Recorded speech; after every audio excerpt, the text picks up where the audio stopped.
بسم اللہ الرحمن الرحیم۔ حقیقی ایمان، اب یہاں زمین و آسمان کا فرق آ جائے گا۔ ایمان دل میں اتر جائے تو کون نہیں جانتا کہ دل میں جو بات اتر جائے وہ عمل پر ضرور اثر انداز ہوتی ہے۔ یہ بات سیدھی سی ہے، دل میں یقین ہو عمل اس کے مطابق ہوگا۔ دو اور دو چار کی طرح مثالیں دے دوں آپ کو یقین ہے آگ جلاتی ہے، آپ ہاتھ ڈالتے ہیں اس میں، کیوں؟ یقین ہے کہ جلاتی ہے، لہذا کوئی شخص ہاتھ نہیں ڈالے گا۔ غلطی سے پڑ جائے تو پڑ جائے، جان بوجھ کے کون ڈالے گا؟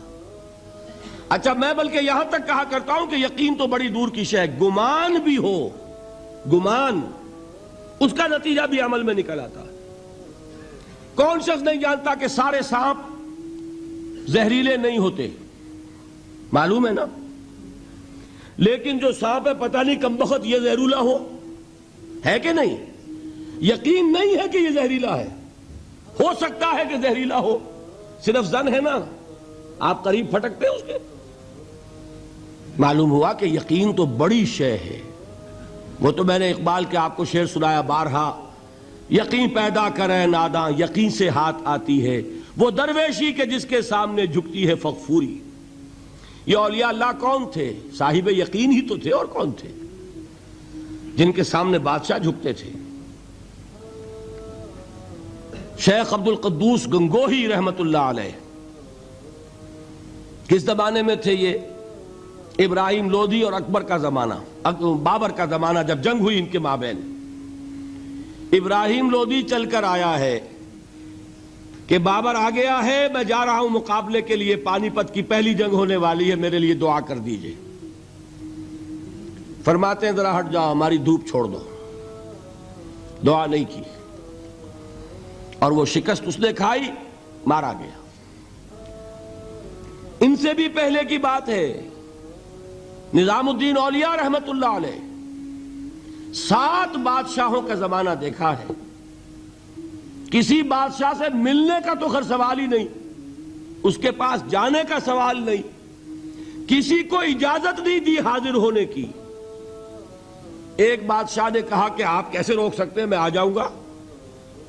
تو جواب یہ لکھوایا ہے کہ درویش نے اپنے گھر کے 2 دروازے رکھے ہوئے ہیں، بادشاہ ایک دروازے سے داخل ہوگا، درویش دوسرے سے نکل جائے گا۔ بادشاہ چاہتا ہے اذن باریابی، اور سلطان الہند پھر کون ہوا؟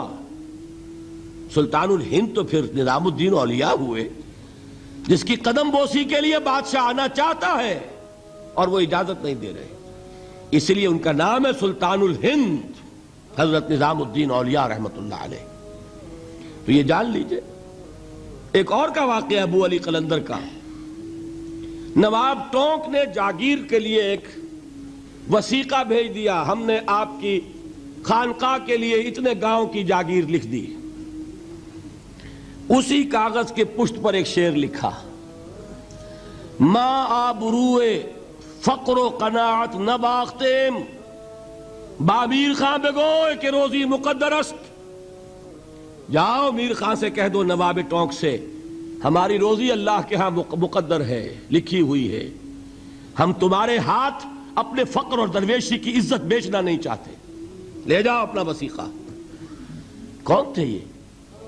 صاحب یقین۔ یقین پیدا کرے ناداں یقین سے ہاتھ آتی ہے، وہ درویشی کہ جس کے سامنے جھکتی ہے فغفوری۔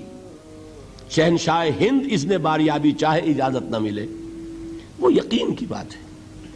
آپ سوچئے یقین پیدا ہو جائے تو کیا ہوگا؟ اس کی ایک شکل تو میں کل آپ کو دکھا چکا، توکل ہوگا، راضی برضا ہوں گے، خوف نہیں ہوگا، حزن نہیں ہوگا، ڈر کاہے کا؟ میرا محافظ میرا رب۔